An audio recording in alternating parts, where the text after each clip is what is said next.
啊，你告诉我要解决什么问题？老是我咳嗽。哦，这个时候我看到智能飞行物啊，就已经压到我们头顶上了啊，压到我们头顶上。它走的时候啊，会产生那气流的变化，气流的变化，它只要速度快一点呢，气流变化就大；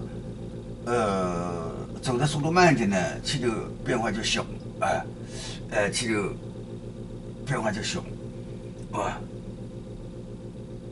哦，你说原来智能飞行物离我们很近了，原来智能飞行物离我们很近了。是这句话啊，智能飞行物离我们很近了啊，智能飞行物离我们很近。就是你现在要知道它的战况，智能飞行物的战况，原来科学是告诉你智能飞行物来告诉你那个战况的，好，好，嗯。